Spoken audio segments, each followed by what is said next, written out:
Donc enchaînement sans transition, mais quand même si c'est la transition, elle est naturelle, parce que ce que va nous montrer l'équipe de Samedi la Vie à la Lumière, donc je vais appeler le Dr Chopin, Costas Légoras et Michel Pozzo.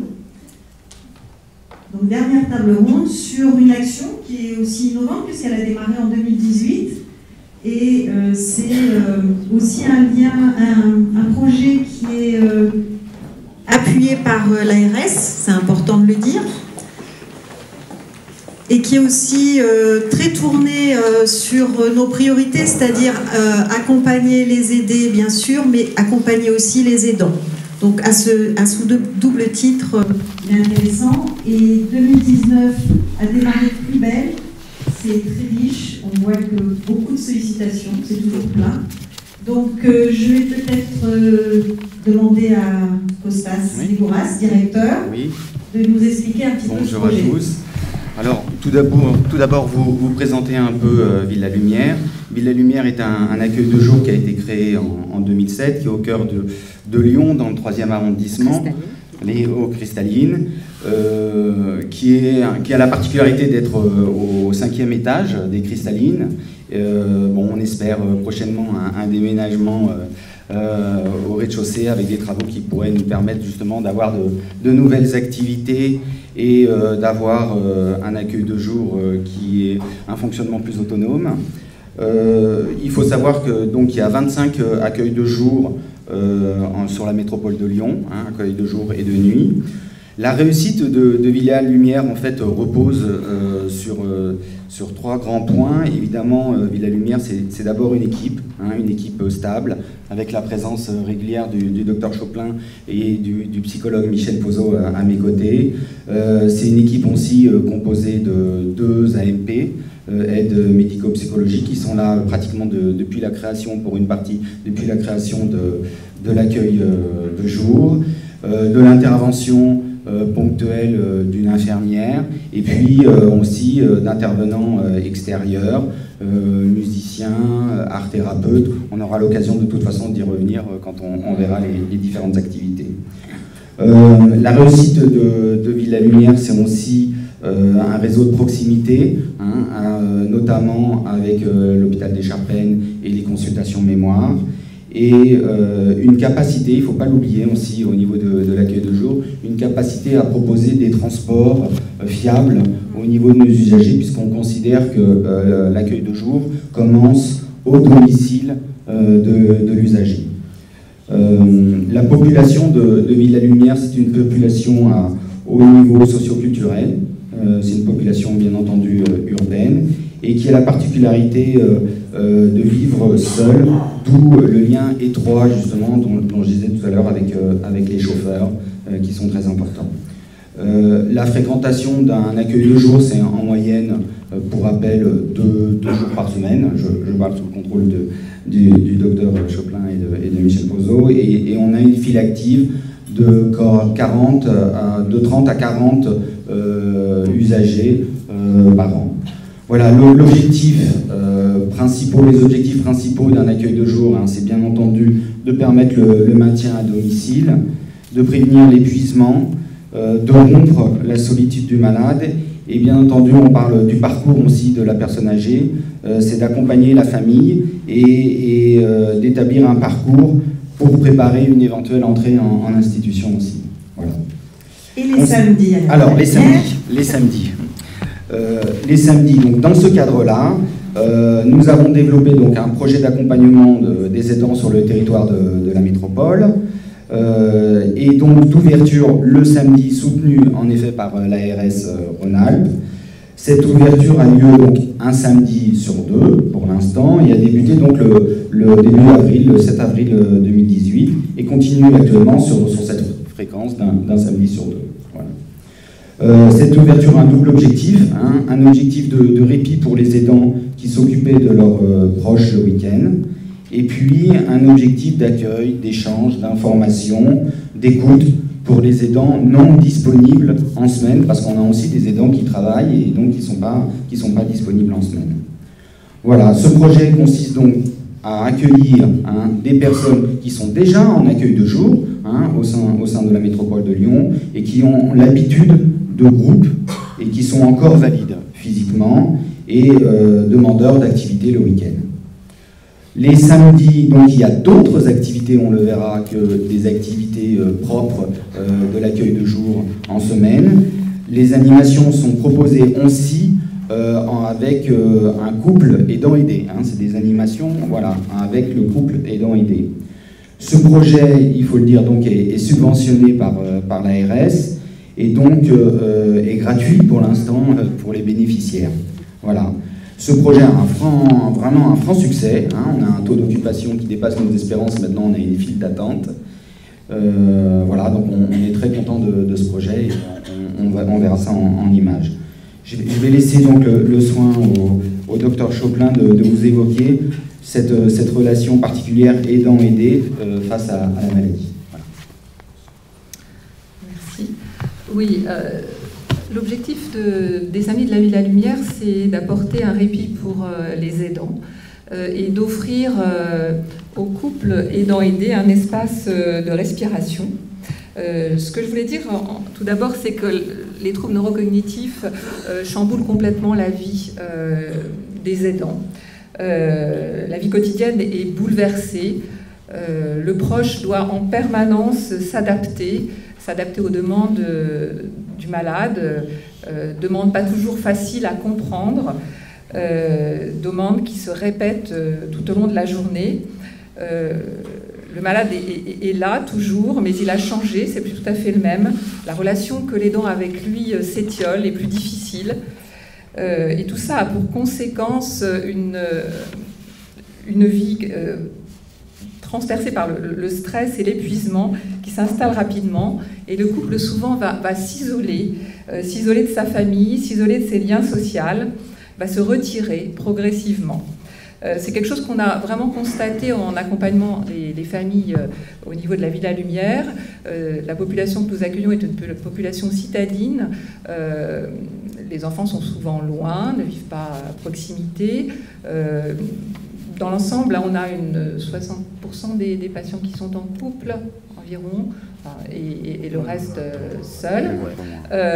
Donc on a pensé qu'il serait intéressant de pouvoir proposer autre chose que la Vie de la Lumière classique, en offrant quelque chose le week-end qui permet ainsi de modifier un petit peu la routine de la semaine. Alors,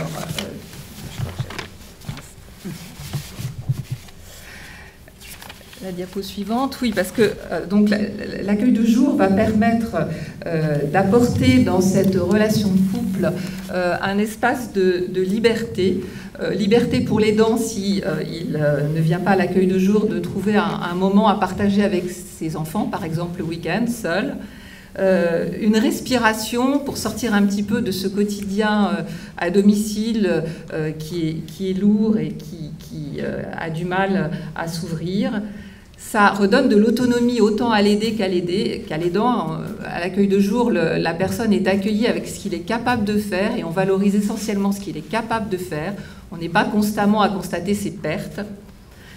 L'accueil de jour apporte un espace de créativité. Ce qu'on a vu auparavant est tout à fait vrai au sein de l'accueil de jour.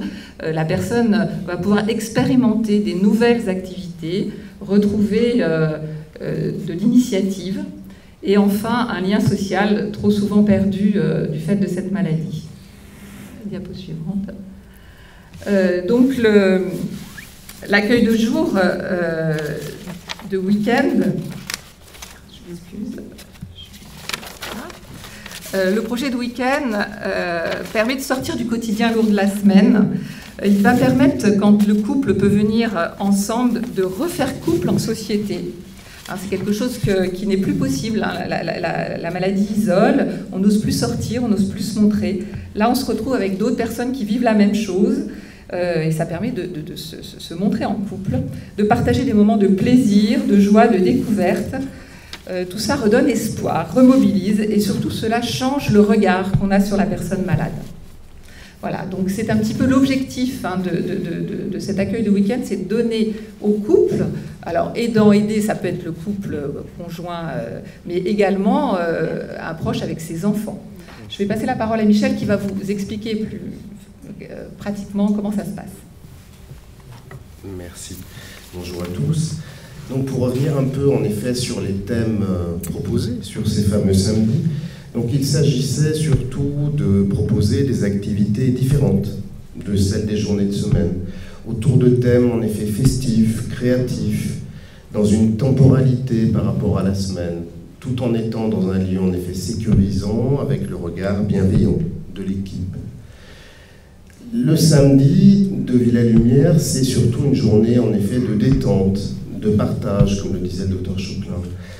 Une journée de partage entre les aidants et les aidés, de faire quelque chose ensemble, ce qui n'est pas possible sur les autres journées en semaine. Entre les aidés, de pouvoir échanger entre eux. Et entre les aidants, entre les familles, justement, sur ce que les difficultés de ce que la maladie donne à vivre. Donc très rapidement, ces journées sont construites autour de thèmes fédérant à la fois des aspects créatifs, des aspects de découverte, d'échange, de partage, de plaisir à être ensemble, et ce par le biais de différents médias. L'art plastique, la musique, le fait de chanter ensemble, les conférences, des sorties à l'extérieur. Donc, juste quelques exemples, il y a eu des ateliers calligraphie, des journées à thème, sur le thème du voyage, sur le thème du Maroc, du Japon, de l'Espagne. Il y a eu des temps festifs, des sorties au restaurant, aux croisières. Mais voilà, plutôt que d'épiloguer plus longuement, parce que je sais aussi que le temps est compté, on voulait vous proposer un petit film qu'on a réalisé, justement pour illustrer ces journées, et où on avait aussi voulu recueillir à la fois le témoignage des personnes accueillies et des aidants. Voilà.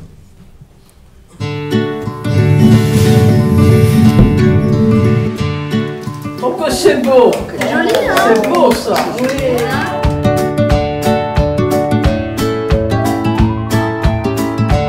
Samedi, on est sorti au restaurant. Vous vous souvenez? Ah oui. Est-ce que ça a été un bon moment pour vous? Oh oui, oui, oui.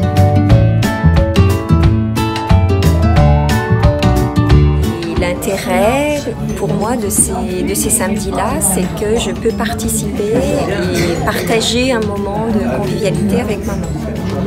Voilà. Ce que je ne peux pas faire en semaine quand elle est en accueil de jour à Van Gogh. Ça, c'est la motivation première. Voilà, c'est vrai qu'au niveau communication, ça devient un petit peu limité. Et du coup, plutôt que de tourner en rond sur les mêmes sujets, etc., ce qui est très bien, c'est de pouvoir faire quelque chose ensemble.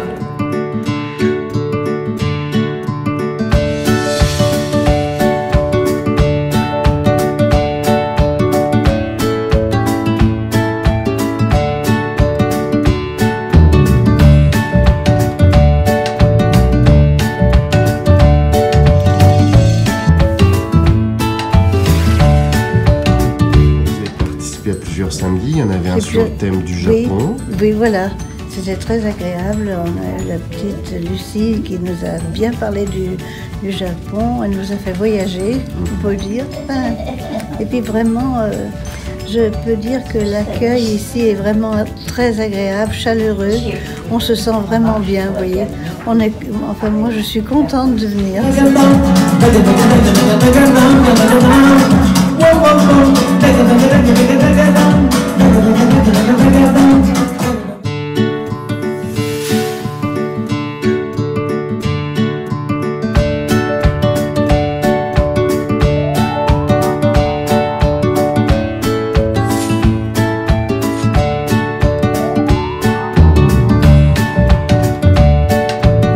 Hey, partigiano, oh bella ciao, bella ciao, bella ciao, ciao, ciao, se io muoio.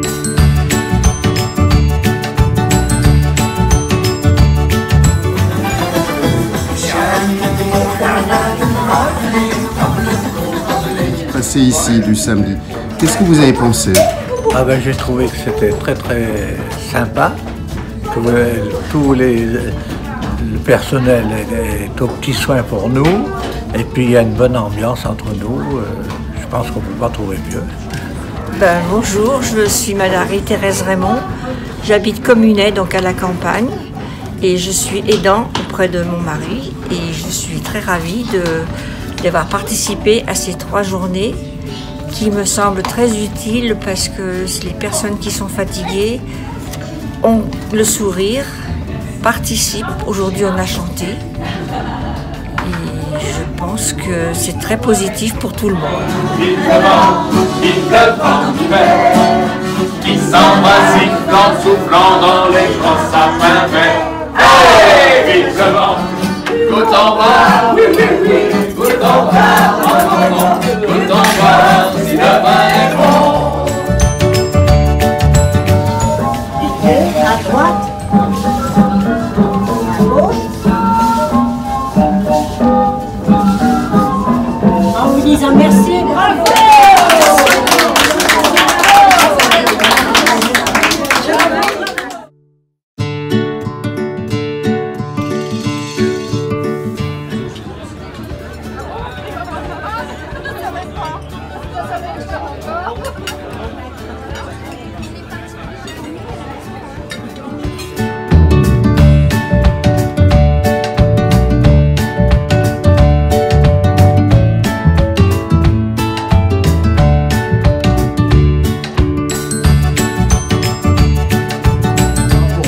Ces journées festives du samedi. J'ai beaucoup apprécié. Je trouve que c'est très sympathique. On touche à beaucoup d'idées différentes. On a créé un peu en faisant de la peinture sur tissu, en faisant de la pâtisserie le samedi dernier. Et ça permet de passer un bon week-end. On a une journée qui est bien remplie, très agréable. Je trouve que c'est un moment de détente, vraiment. C'est autre chose que les autres journées d'accueil de jour. C'est différent. J'ai beaucoup apprécié. J'étais pas là pour Ernest, mais j'espère y être pour la prochaine.